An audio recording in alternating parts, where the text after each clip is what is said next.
The proton pack is not a toy. Hey everybody, welcome back to the Proton Pack is Not a Toy. My name is Matt, and today I wanted to review one of the items that I received for Christmas. Behind me here you'll see my Kenner Firehouse. This is the one that I had when I was a kid, and it's painted to look like the one from the movie.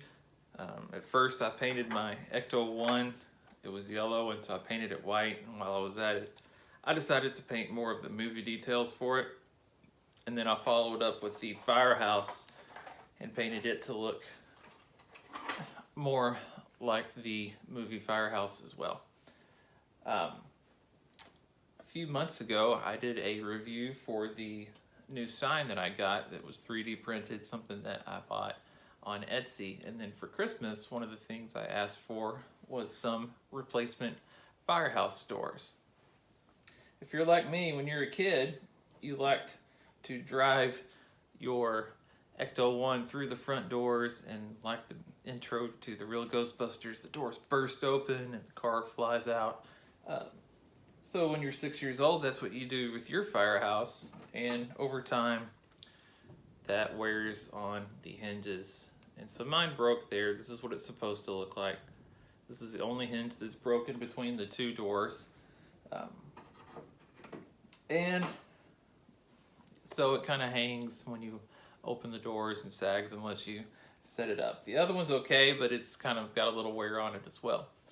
So for Christmas, I asked for this set of replacement Firehouse doors. These are from a seller called Boost 3D Printing, and I'm going to take these out and show them to you now.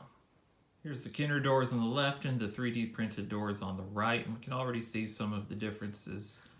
The ones from Kenner being more smooth, while the ones that are 3D printed have that 3D printed texture to them.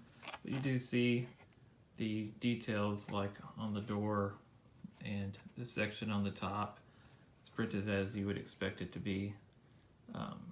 There are some weird artifacts on the back as well, but the hinges do look to be pretty sturdy.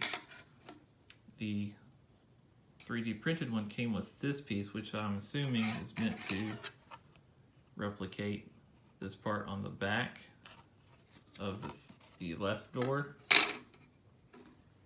and either that can be left off or perhaps glued on there to create a similar effect. I should point out that when you order these, you do have the option of choosing red or a custom color, and I chose black.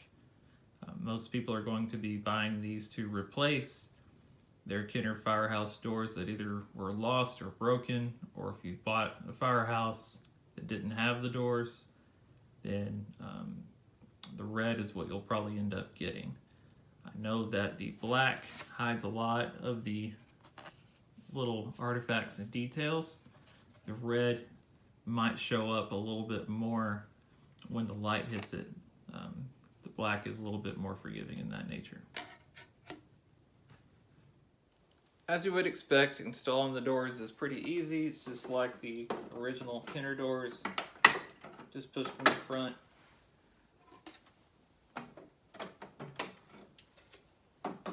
And they pop right on. Mine, obviously with it being painted, might have a little bit more friction than a vintage Firehouse that doesn't have any paint on it. So keep that in mind.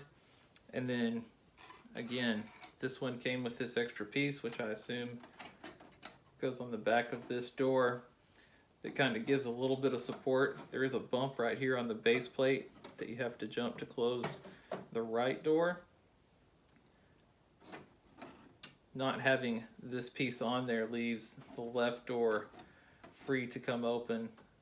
Having this piece on there would keep this one held back because the right door is held by the bump on the base plate. So with that not being on there, it has a little bit more freedom than it normally would. So we'll see if I add that on there or not. And then you do see a little bit of the color coming through the background unless you kind of push down and squeeze to remove that. again, check out Boost 3D Printing on Etsy. For $15, you can get a set of these Firehouse doors. You can order them in red or a custom color. The vintage doors for firehouses are hard to get at this point. They're rare, they're brittle, they're expensive. So 3D printing is a good way to go if you have a Firehouse playset but you don't have a full set of doors, or if your doors are damaged like mine were. So check it out. It's a decent option. Pretty happy with mine. I wish there was a little bit less of the texture on the doors, but sometimes that's what you get with 3D printing, and the black ones that I got hide it pretty well. If you're interested, I'll have the link in the description. I'll also have the links for my Twitter and Instagram if you'd like to follow along there. And if you'll subscribe to the channel, you'll see more videos like this one. So be sure to like this one, and I'll have more content for you in the near future. Thank you for watching.